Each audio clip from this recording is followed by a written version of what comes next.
Hi mga ka-bakers! Kumusta kayo? Ngayon naman ay gagawa tayo ng Belgian Choco Moist Fudge Cake. Handa na ba kayo? Ang mga kakailanganin natin ay mantika 250 grams, asukal 350 grams, asin 1/2 teaspoon, cocoa powder 50 grams, all-purpose flour 225 grams, baking soda 1 teaspoon, baking powder 2 teaspoon, fresh milk 1 and 1/4 cup, itlog 3 piraso at choco flavor na 1 teaspoon. Ilagay na natin ang gatas, mantika, itlog, asukal, asin, baking powder, baking soda. Haluin na muna natin ito ng haluin hanggang sa matunaw na ang ating asin. Ilagay na natin ang ating cocoa powder at ang ating all-purpose flour. At kapag inilagay natin ito ay kailangan natin itong salain para mawala na ang mga buo-buo at para maiwasan na rin ito.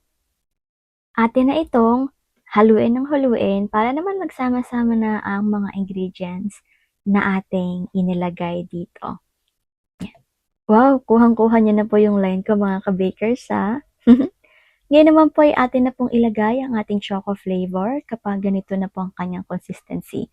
At atin na po siyang haluin ulit para po magsama-sama po ulit ang ating mga ingredients na inilagay dito. At pag ganito na po siya, ay maglagay na po tayo ng isang takip or isang teaspoon ng rum or wine. At ito naman po ay optional pero recommended ko po ito dahil pampasarap po talaga ito lalo sa ating cake.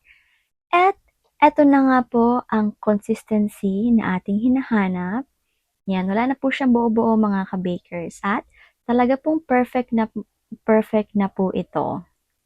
Kaya naman atin na pong itong ilagay sa ating molde na meron na pong parchment paper at may mantika na rin po. 8x3 mga po pala ang size nito at 2 po ang ating lalagyan. Ready na po ito sa ating oven at ang oven temperature sa taas ay 160 to 170, sa baba po ay 190 to 200, at ang baking time is 40 to 50 minutes. After 40 to 50 minutes ay luto na po ang ating dalawang cake mga ka-bakers. Ayan, tignan niyo na po kung gaano po sila kagaganda at kakakutesy. Atin na po itong ipapahinga hanggang po sa tuluyan na po siyang lumamig. At ngayon naman po ay gagawa tayo ng ating chocolate ganache frosting. Naglagay na po tayo dito ng condensed milk, 1 lata, evap milk, 1/2 can, cornstarch, 25 grams, cocoa powder, 25 grams, egg yolk, 2 piraso, whole egg, 1 piraso, at butter na 50 grams. Yan lamang po ang ating ingredients. Pagkatapos naman po, ay atin na po itong pakuluan. Ngunit kapag nilagay po natin ito sa apoy, ay kailangan po siyang i-continuous po na haluin para po hindi po siya masunog. Dahil ang ating pong apoy ay medium fire lamang din naman. Kapag ganito na po ang kanyang consistency ay okay na po ito, kaya naman atin na po itong palamigin ng kaunti.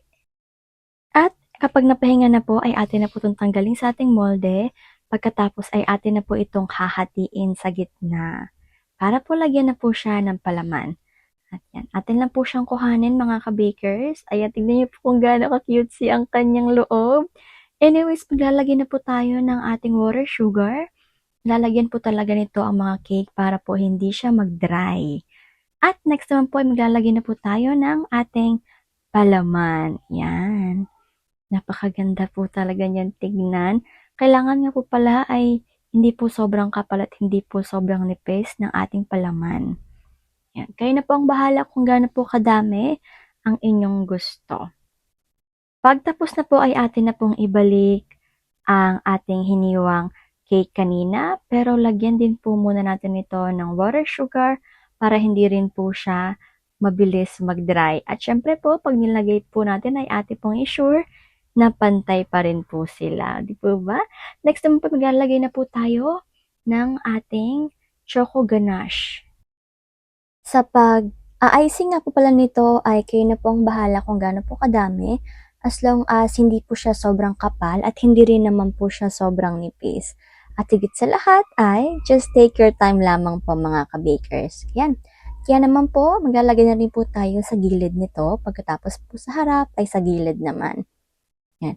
Pagkatapos po natin itong lagyan sa gilid, ay kailangan din po nating ipantay at ayusin ang ating icing. At syempre, eto na po ang kanyang itsura mga ka-bakers, kaya na maglalagay na po tayo ng design sa gilid. Kailangan naman po ulit ay ang ating spatula at atin naman po siyang diinan ng para po siyang style na dahon na. O di po ba ang bongga at kayang-kaya nyo? At syempre, pagkatapos naman nun, maglalagay na rin po tayo sa taas nito. Basta po, just take your time lamang mga ka-bakers.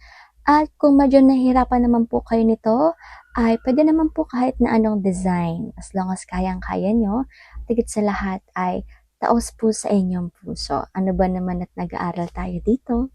So, eto na nga po ang ating finished product mga ka-bakers, ang mas pinadali at pinasarap na ating Belgian Choco Moist Fudge Cake. Kaya naman, buksan na po natin yan. Ito na po siya. Atin na po siyang slice.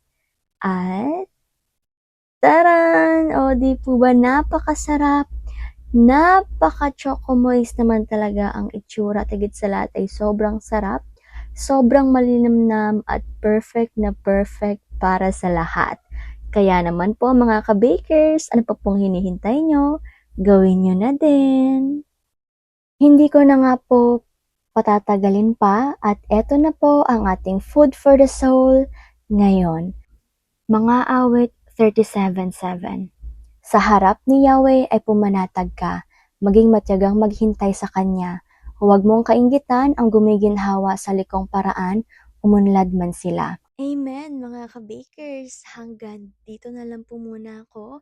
Mag-ingat po kayong lahat, mahal na mahal po namin kayo at higit sa lahat ay mahal na mahal kayo ng ating Panginoon. Mahal na mahal niya tayo at please take care.